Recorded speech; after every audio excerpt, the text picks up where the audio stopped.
All right, part two in my video series looking through the debate between Olavo de Carvalho and Alexander Dugin on the question of the USA and the New World Order.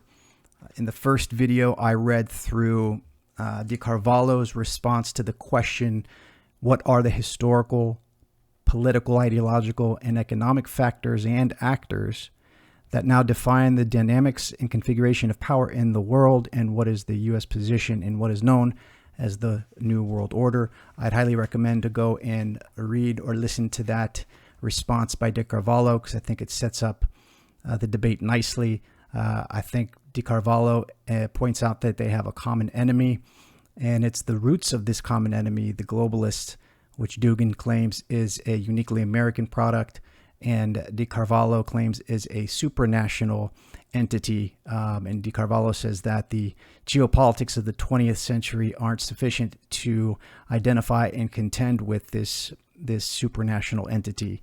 So go ahead and watch that part for de Carvalho's first response to that question. And this is Dugan's response to that question. They haven't engaged with any of their responses yet. So I'm going to read a little bit here from Dugan puts forth a way to combat this transition to this unipolar American hegemony. And he's going to offer three kind of categories or three instances of possible futures to combat this transition. One is the Islamic through a global caliphate. Two is the South American left, which he says, is led by Hugo Chavez. And then third, he goes into his Eurasian project. Reading a little bit here, quoting from Dugan, the category of actors who reject the transition, again, this transition to a unipolar American hegemonic order, consists of subnational groups, movements, and organizations that oppose Americanism as the structures of the global geopolitical field by ideological, religious, or cultural reasons. So these are the tools in the toolkit to fight this hegemony. These groups are quite different and vary from one concrete state to the other. They are mostly based on the religious faith, incompatible with the secular doctrine of Americanization, Westernization, and globalization. But they could be motivated by the ethnical or ideological, for example, socialist or communist doctrines. Some other act on a regionalist grounds. The paradox is that in the globalization ambiance that aims to uniform all particularities and collective identities on the basis of purely individual identity, such subnational actors easily become transnational. The same religions and ideologies being present in different countries and national states. So in these circles, we could find some alternative vision of the future. World order that can be opposed to the transition and its structures. First, he goes into, remember this was a debate that was happening in 2011. He says, number one, the most famous one is the Islamist world vision, which represents the utopia of Islamic world state or the global caliphate. Brings in 9/11. Two, he says, the other project can be defined as a neo-socialist plan represented in the South American left and personally by Hugo Chavez. This is roughly a new edition of Marxist critique of capitalism strengthened by nationalist emotion and in some cases Bolivian Zapatistas' ethnic sentiments. Sub-Arab regimes, as Libya of Gaddafi until recently, can be considered in the same line. The next world order here is presented as global socialist revolution, preceded by the anti-USA liberation campaigns in every country. The transition is identified by this group as the incarnation of classic imperialism criticized by Lenin. And then third, we go into some details of the Eurasianist project, which is his third potential way forward. The third example of such kind can be found in the Eurasian project, aka multipolar, aka great spaces, proposing the alternative model of world order based on the principle of civilizations and great spaces.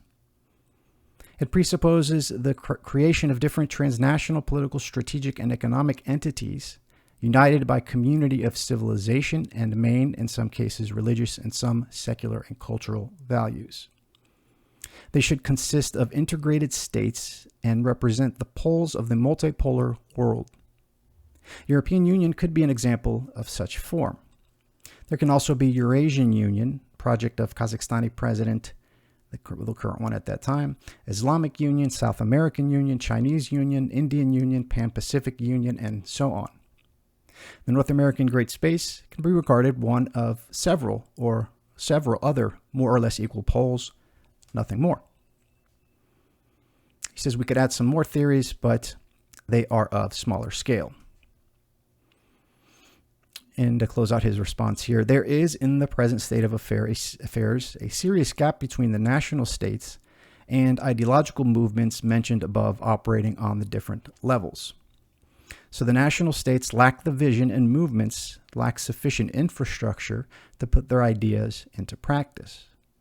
If we imagine that in some circumstances, that gap could be bridged. The alternative to the transition and to the American or Western-centric tendencies, taken in consideration the demographical, economical, and strategic weight of the non-Western world, will obtain the realistic shape and can be regarded seriously as consequent and theoretically founded plan of concrete future order. All right, that was the end of the first segment. And again, I would encourage you to go ahead and read through that first segment completely if you want to get some more from Carvalho and Dugan on their positions. But getting into segment 2, where we really get into the crux of the matter and get into some really interesting territory, I'm going to go ahead and move to segment 2. We're going to be starting with now Dugan and Carvalho reply to each other's first reply to the main question. And this reply by Dugan gets, again, to a very root issue at the very heart of philosophy, and that's the distinction between subject and object, distinction between individual and the collective. And we'll see it gets into some interesting territory here. Starting out, Dugan is going to remark on the picture that Carvalho produced at the beginning of the debate, showing Dugan in a military garb in front of a tank with a machine gun, and showing Carvalho with a hunting gun there with his dog, I believe. And Dugan is going to say this is indicative or symbolic of this broader individualist versus kind of collectivist mindset. He says, first of all, it seems clear to me that our discussion in terms of the debate doesn't fit exactly here, as Professor Di Carvalho has pointed out, is something more than the exchange of opinions of the two isolated individuals. He says there is something very symbolic in the accentuation of a certain asymmetry in our mutual positions. And he defines Carvalho's position as a pure individuality that can speak only in his own name, expressing a highly personal point of view. And he says at the same time, he tries to construct the opposite image of my person, underlying the fact that my implication in the political, public, and scientific circles and my involvement in concrete politics and in the process of decision-making and ideological struggle. It seems to be correct observation, Dugan says, but it has one less evident dimension. Speaking so, Professor Carvalho drives our attention to the really existing differences between the Western and Russian Eurasian civilizations. The metaphysical basis of the West is individualism. That's Dugan's claim here. And then he goes down. So accentuating purely personal positions in our debates, this is a little further down, Professor Carvalho is acting in accordance with the most general and collectivist manner, reflecting the social particularity of Western culture and systems of values. For the Western man, a declaration of individualism is a natural thing, socially defined. And being a natural thing, it is social and therefore more than individualistic, claims Dugan. And here's his main point. In other words, individualism is a common feature of the West, so there is little of individual, quote unquote, individual in individualism. It is rather a stereotype. So he's claiming that this individualism that Carvalho is putting forth is rife with ideological underpinnings, which make it essentially a stereotype. There really is no individual. It's kind of a front, he's saying here. So Dugan says later down here, he's going to accept this dichotomy that Carvalho is putting forth of the individual versus the holistic view, but he's going to add a caveat here. He says, I accept it fully and agree to recognize the fact that our Eurasian individuation consists in the desire to manifest something more general than our individual features. So being a collective entity, the Russian name is Sobernost, fits here better, for me is rather an honor. The more holistic is my position, the better it is. That is precisely the symbolic dimension mentioned earlier in the debate of the two personalities. There are two massive structures of different civilizations, different systems of values that affront each other through the Western individualism confronts the Russian. So Western individualism confronts the Russian Eurasian holism. In the next section here, I'm not going to read too much of it. He's going to claim that Dugan claims that he's more of a Brazilian than Di Carvalho is. Actually, I'll read a little bit here. He says, we need to make one precision. As far as I understand, Brazilian society and Brazilian culture are not fully Western or individualistic. There are many collectivist and holistic features in them. So Latin America and Brazil in particular have some social and cultural differences in comparison with European and North American societies and culture. In the case of Professor Carvalho, the fact of his living in the USA plays an important role. Not his geographical residence, but his cultural identification. This is confirmed by the texts of Di Carvalho that I managed to read. They witness of his adherence to the North American tradition in its right or traditionalist versions, and of his distance from the main features of Brazilian culture, critical attitude towards the U.S. Being politically on the right wing, I presume, Professor Di Carvalho castigates Latin and Brazilian leftism. My sympathy in this case is rather on the Latin America side. Being critical in front of USA and the Western civilization as a whole, I find a lot of very charming Eurasian features in the South and Central American societies. So he says, I am in some way more pro-Brazilian than the Brasileiro Puro, Professor Di Carvalho, who rather defends the West as a whole and certain conservative sides of the U.S. that rejects the hyper-materialist empire of the frenetic consumption and of North American hegemony. And he says, the rule of the warriors and the priests, for me personally, so he sets up this kind of this tripartite structure, right? So the warriors would be the Eurasian, the China, and the Russian military secret service type role. The priests would be the Islamic Caliphate, and the merchants would be the West or the American cohort. So the rule, he says, of the warriors and of the priests, for me personally and implicitly for the majority of Eurasian people, is much better than the order of merchants. More than that, I would suggest the alliance between the Russian-Chinese militarism and Muslim Brotherhood in common struggle to overthrow the American world order and to finish with the globalization and the quote-unquote American way of life. So in some sense, they have a common enemy here. Dugan continues. So in terms of Professor Di Carvalho, every consequent traditionalist should be on the Eurasian and Islamic side against materialist and capitalist decline of the castes. Professor Carvalho recognized the fact that Western financial elite is concentrated in some global organizations, such as the Bilderberg Club, the Council of Foreign Relations, and the Trilateral Commission, which serve as the headquarters of capitalism and North American imperialism. So we have a real enemy in front of us that should be attacked. He continues, if we consider the circumstances that globalization process is far more powerful than the other two forces, and the might of the USA is nearly unchallenged, we arrive at the conclusion, Dugan says, that precisely the globalist project is much more dangerous and realistic than the other two projects, the Islamic Caliphate and the Eurasianist. So we are dealing not with three or more or less equal trends, but with the only one that is absolutely leading and dominating, and the two others that are trying to challenge the first one, successfully or not.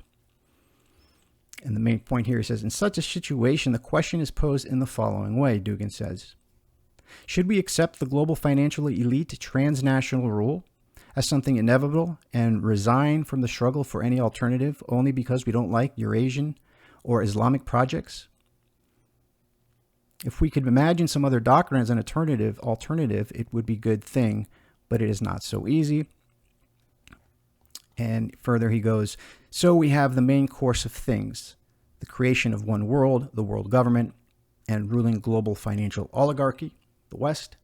And we have the possible opposition, the most impressive and most articulate versions of which are the Russian, Chinese, quote-unquote, national militarism, and Islamic religious fundamentalism.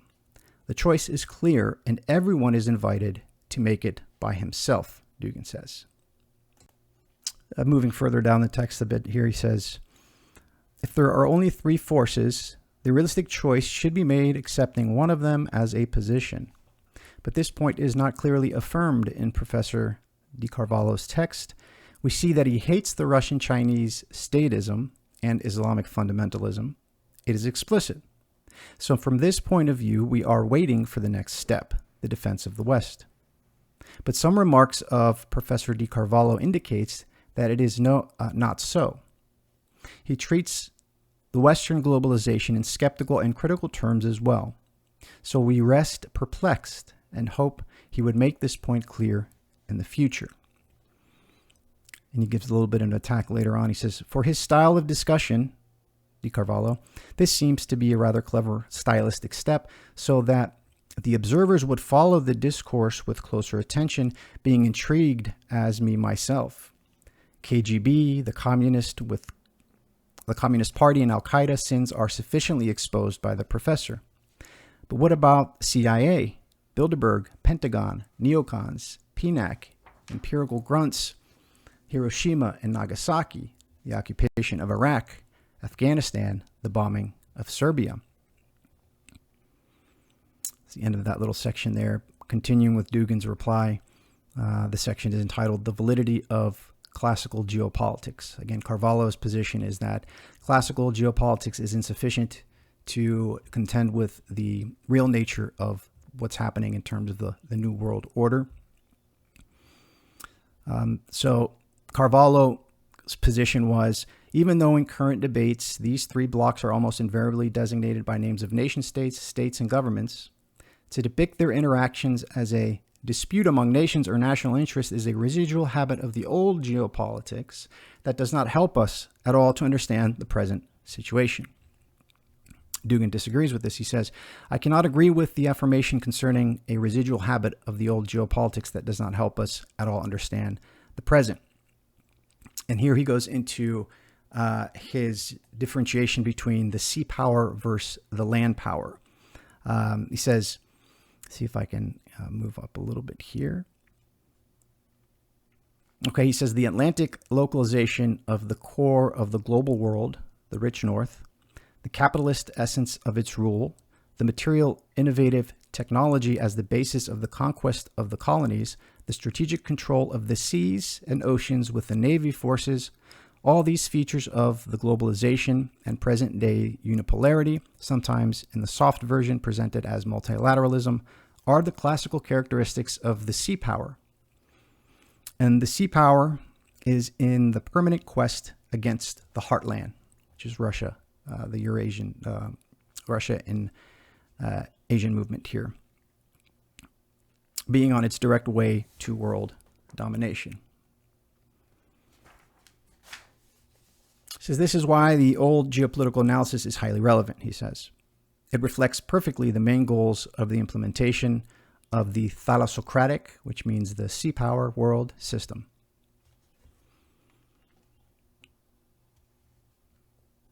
And it kind of recapitulating this main point, ending the section, the sea power striving to control the heartland, Eurasia, in order to rule the world, imposing everywhere its market, human rights, individualistic patterns and values, is confronting with the Eurasian forces, Russia, China, and its temporary allies, Islamist, Latin America, anti-colonialists, neo-socialists, and independents, and so on.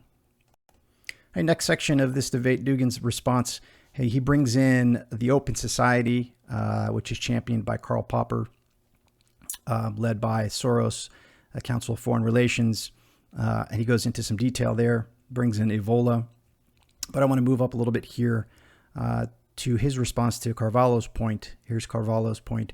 The globalist elite is not an enemy of Russia, China, or the Islamic countries potentially associated in the Eurasian project. But on the contrary, it is their collaborator an accomplice in the effort to destroy the sovereignty, the political military power, and the economy of the United States. Dugan responds to this, what can that mean? The globalization of the world and the installation everywhere of the American control, including the direct intrusion in the nominally sovereign countries, the promotion of American way of life, and the uniformization of the different human societies accomplished by USA, is considered by the professor as nothing, being ignored and forgotten. The contamination of Russian society by decadent consumerist individualistic patterns, the support for the anti-Russian regimes in the post-Soviet space is nothing. The USA is an absolute plague for mankind, Dugan says. And the globalist elite is the quintessence of USA. It rules USA and through it in the rest of the world. The globalist elite of the USA is the absolute enemy of the Russia, China, Islamic countries. It corrupts our political elite, the society, the country. For us, it is obvious, quote, the sovereignty and political military power and the economy of the United States, close quote, are no more than the instruments in the hand of this elite, its accomplices, voluntary or not. There are many other important and interesting points in the text of Professor Carvalho that I would like to discuss in details, but I will have to stop here and return to the topic next round. Okay, so that the next section would be Carvalho's reply to Dugan's initial response to the main question. And Carvalho gives a pretty detailed, numbered response to these points that Dugan is making here. And the point that I'm excited to get to is in articulating the constellation of forces that he calls the syndicate here, and which Dugan and Carvalho almost agree completely on the reality and the force of the syndicate. I'll give you a little flavor here before I close this out. He says the syndicate. The syndicate is an organization of big capitalists and international bankers committed to establishing a worldwide socialist dictatorship. Again, this is from Carvalho in his next section. We will see shortly why socialist. There are so many documents and studies that meticulously depict its origin, history, membership, and modus operandi that no excuse can be accepted for ignorance on this matter, most of all from Professor Dugan.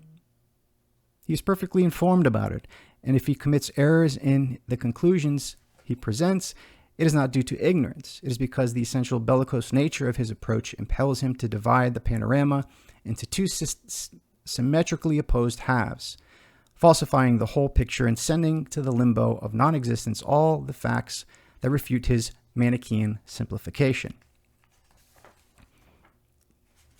He goes more on the syndicate.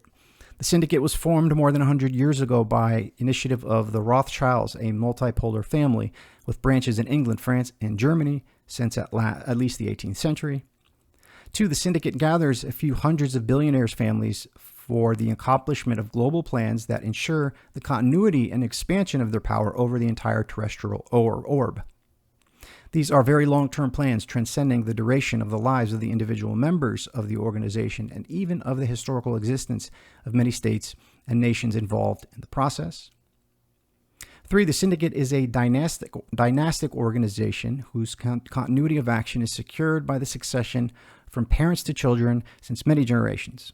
We will see below that this type of continuity is the distinguishing factor between the true agent subjects of the historical process and the apparent formations, as venerable as they may be, which flutter upon the surface of epochs as Chinese shadows projected on the wall. And then 4, the syndicate acts through a multiplicity of subsidiary organizations scattered around the world, as for example the Bilderberg Group or the Council on Foreign Relations, but it does not have itself a legal identity. This is an essential condition for its agency in the world, enabling it to command innumerable political, economic, cultural, and military processes without ever being held directly accountable for the results or by the iniquity of the means, be it before the courts or before the court of public opinion. And he goes on for quite some time articulating the syndicate.